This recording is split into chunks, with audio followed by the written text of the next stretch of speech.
ഇന്ന് നമ്മളൊരു fruit salad ഉണ്ടാക്കുന്നത്. കസ്റ്റാർഡ് വിത്ത് ഫ്രൂട്ട് സലാഡ്. നമ്മുടെ ഹോം മെയ്ഡാണ്. കസ്റ്റാർഡ് പൗഡർ വാങ്ങിച്ചത് ഈ ചൂടിന് ഭയങ്കര ചൂടടിച്ച് കയറിയില്ല. ഇപ്പോൾ ചൂടിന് എന്തെങ്കിലും ഒന്ന് കഴിക്കണം. അതിനിച്ചിരി ഫ്രൂട്ടെല്ലാം കൂടെ അരിഞ്ഞ് ഒരു കസ്റ്റാർഡ്. അത് നല്ല സൂപ്പറാണ്. ഇച്ചിരി തണുത്ത് കഴിഞ്ഞപ്പോൾ നല്ല സൂപ്പറാണ്. നല്ലതായിട്ടുണ്ട്. നമുക്കൊന്ന് കഴിച്ച് നോക്കാം. Thank you. നമ്മൾ കസ്റ്റാർഡ് ഉണ്ടാക്കാൻ വേണ്ടി ഇതാണ് ഉണ്ടാക്കുന്നത്. ഈ കമ്പനിയുടെ കസ്റ്റാർഡ് വാനില ഫ്ലേവർ. ഇത് സൂപ്പർ മാർക്കറ്റിലെല്ലാം കിട്ടും. പൊന്നൂലുണ്ട്, ബിഗ് ബാസ്ക്കറ്റിലുണ്ട്, എല്ലാ സൂപ്പർ മാർക്കറ്റിലും കിട്ടും. നമ്മളിത് വെച്ചാണ് ഉണ്ടാക്കുന്നത്. ഇത് ഇൻസ്ട്രക്ഷൻസ് എല്ലാം പറഞ്ഞിട്ടുണ്ട് എങ്ങനെ ഉണ്ടാക്കുന്നത്. ഇത് റെഡിമെയ്ഡ് പൗഡറാണ്. ഇത് വെച്ചാൽ നമുക്കുള്ള ഉണ്ടാക്കുന്നത്. ഞാനിപ്പോൾ 1 ലിറ്റർ പാലെടുത്ത് കാച്ചുക. 1 ലിറ്റർ പാല് കാച്ചിട്ട് അത് തിളപ്പിക്കട്ടെ, അത് തിളക്കട്ടെ. ഇപ്പോൾ പാല് തിളച്ചപ്പോൾ ഞാൻ ഈ പൗഡറിൽ 4 സ്പൂൺ പൗഡർ എടുത്തു. ഇതിൽ പൗഡർ ഈ പാലിനകത്ത് കലക്കണം. ഇതിങ്ങനെ ഡയറക്റ്റായിട്ട് കലക്കൽ കട്ടയായിപ്പോൾ ഇതിനകത്തൊരു ശകലം പാലൊഴിച്ച് കലക്കിയിട്ട് തിരിച്ച് നമുക്ക് അതിനകത്ത് ഒഴിക്കാം.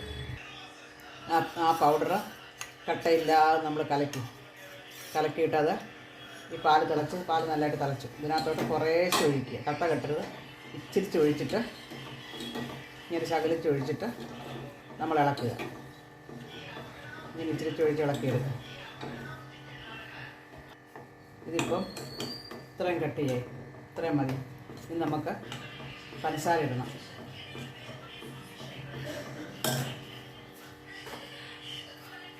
ഞാനിപ്പോൾ 8 സ്പൂൺ പഞ്ചസാര നമ്മുടെ പാചകത്തിനനുസരിച്ച് ഞാൻ 8 സ്പൂൺ പഞ്ചസാര ഇട്ടേച്ച് നമുക്ക് ഇത്രയും തിക്ക് മതി.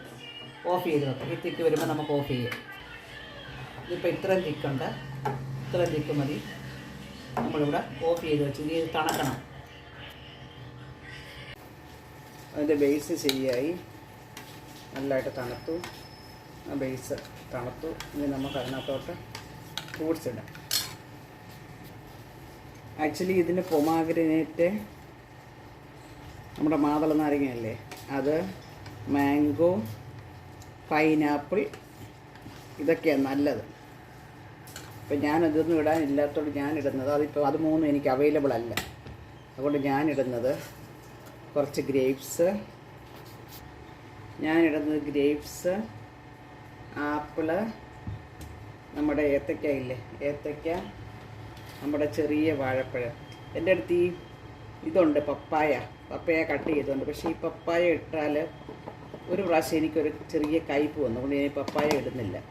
ഇത് മാത്രം ഇടാൻ പോവാം. ഇത് ഗ്രേപ്സ്, ആപ്പിള്, ഏത്തയ്ക്ക, നമ്മുടെ ചെറിയ പഴം. അത് ചെറിയ കഷ്ണങ്ങളായിട്ട് അരിയാം. ഗ്രേപ്സിൻ്റെ ആ തണ്ട് കളഞ്ഞേച്ച് ഇതിങ്ങനെ ഇടണം. ഇങ്ങനെ ചെറുതായിട്ട് 4ആയിട്ട് കീറിയിട്ട് ഇങ്ങനെ ഇങ്ങനെ ഇടാം. ഇങ്ങനെ ഗ്രേപ്സ് ഇങ്ങനെ ഇടും. ഗ്രേപ്സ് ഞാൻ ഇങ്ങനെ എടുത്തിട്ട് ഇങ്ങനെ ചെറുതായിട്ട് ഇട്ടു. ബനാന, ഏത്തയ്ക്ക, ഇങ്ങനെ നമ്മൾ ഏത്തയ്ക്ക പൊരിക്കുന്ന പോലെ എടുത്തിട്ട് അത് ബാക്കി ചെറുതാക്കിയിട്ട് ഇങ്ങനെ ചെറിയ കുഞ്ഞ് കഷ്ണമായിട്ട് കുഞ്ഞിട്ട് ഏത്തയ്ക്ക ഞാൻ ഇങ്ങനെ ചെറിയ കഷ്ണങ്ങളാക്കിയിട്ട് അത് നമുക്ക് ഇതിനകത്തോട്ടിടാം. ആപ്പിളും ചെറുതായിട്ട് ഇങ്ങനെ കട്ട് ചെയ്തിട്ട് അത് നമുക്ക് ഇതിനകത്തോട്ടിട്ട് ഇത് തോലൊന്നും കളയണ്ട. ഇങ്ങനെ ചെറുതായിട്ട് അത് നമുക്ക് ഇതിനകത്തോട്ടിടാം. ഇളക്കാം. ആ ഗ്രേപ്സ് ഞാൻ ഇങ്ങനെ ചെറുതായിട്ട് അരിഞ്ഞു അത് നമുക്ക് ഇതിനകത്തോട്ടിടാം. ആ ഫ്രൂട്ട്സ് എല്ലാം ഇട്ടപ്പോൾ ഇങ്ങനെയായി. ഇത്രയും തിക്കായി. ഇത്രയും മതി. ഒത്തിരി അങ്ങ് ഫ്രൂട്ട്സ് വേണ്ട. ഇത്രയും മതി. ഇത് നമുക്ക് ഇങ്ങനെ കഴിക്കാം. പക്ഷെ ഒന്ന് ഫ്രിഡ്ജ് വെച്ച് ഇച്ചിരി തണക്കുമ്പോൾ അതിനൊരു സുഖം വരും. നമുക്കിതങ്ങനെ തണക്കാൻ നോക്കാം.